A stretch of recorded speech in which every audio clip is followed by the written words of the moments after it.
এত বড় একটা কেক খুব সহজে বাসায় বসে কিভাবে আমি অল্প কিছু উপকরণ দিয়ে বানিয়ে ফেললাম সেটা আজকে আপনাদের সাথে খুব সুন্দরভাবে শেয়ার করব।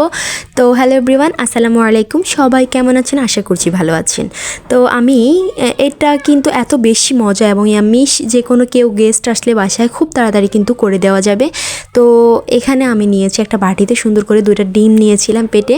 ডিমের কুসুমটাকে কিন্তু প্রথমে আমি উঠিয়ে সাদা অংশটা রেখেছিলাম, তার সাথে আমি দিয়ে দিচ্ছি 2 কাপের মতো চিনিটা আপনাদের স্বাদ অনুযায়ী আপনারা বাড়িয়ে কমিয়ে দিতে পারবেন, তাতে সমস্যা নেই। তারপর হচ্ছে চিনিটাকে এবার আমি লিকুইড মানে মিশিয়ে নিব সবগুলোকে। একটা হ্যান্ড ব্যাটারের সাহায্যে সুন্দর করে মিশিয়ে নিলাম। তো আপনারা এখানে যদি হ্যান্ড ব্যাটার না থাকে তাহলে কিন্তু আপনারা চামচের সাহায্যে মিশিয়ে নিতে পারবেন। তারপর সুন্দর করে বেশ কিছুক্ষণ মিশিয়ে নেওয়ার পর আমি দিয়ে দিচ্ছি এখানে 1 কাপের মতো ময়দা নিয়েছি। আমি অল্প পরিমাণ করে কিন্তু ডিমের সাথে ময়দাটা মিশাবো চামচের সাহায্যে। সবার সুবিধার্থে আমি আজকে কিন্তু সবগুলোই কিন্তু চামচের সাথে মিশিয়ে নিচ্ছি, নর্মালভাবে দেখাচ্ছি। তারপর হচ্ছে এখানে দিয়ে দিচ্ছি লিকুইড মিল্ক, যেটা আমরা তো আমি অল্প অল্প করে কিন্তু দুধটাকে আমি এখানে অ্যাড করতেছি। তো আমি বেশ কিছুক্ষণ এইভাবে নেড়েচেড়ে একদম একটা সুন্দর মিশ্রণে তৈরি করে নিব। তারপর এখানে বেকিং পাউডার দিয়েছিলাম 1/2 চামচের মতো, কর্নফ্লাওয়ার আমি 1 থেকে 1.5 চামচের মতো দিয়েছি। আপনাদের কাছে কর্নফ্লাওয়ারটা না থাকলে কোনো সমস্যা নেই, আপনার বেকিং পাউডার দিয়ে হয়ে যাবে। তারপর এখানে দিয়ে দিচ্ছি স্বাদ মতো লবণ দিয়ে তারপর আবার ব্যাটারটা সুন্দর করে মিশিয়ে নিচ্ছি।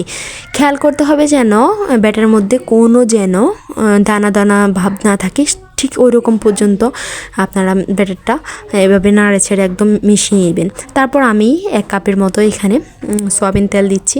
তো এখানে সয়াবিন তেলটা আবার মিশিয়ে নিব।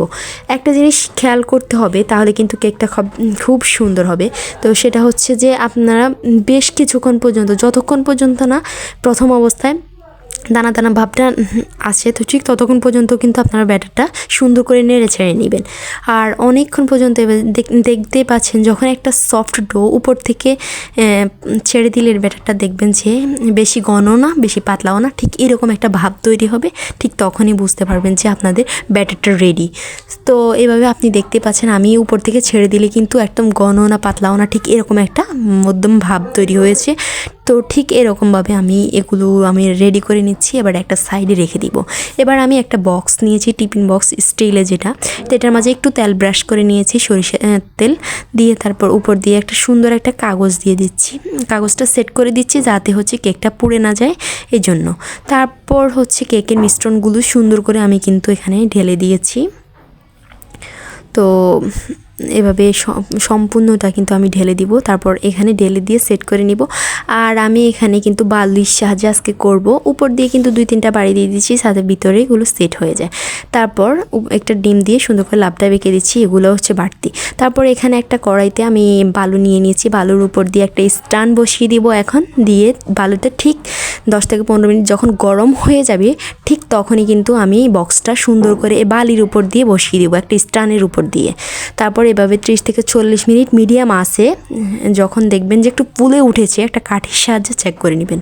তারপর হচ্ছে নামিয়ে এরপর কিছুক্ষণ ঠান্ডা হওয়ার পর কিন্তু কেকটা কাটবেন, তাহলে কিন্তু একদম সুন্দর এবং সুন্দর সুন্দর পিস বের হবে।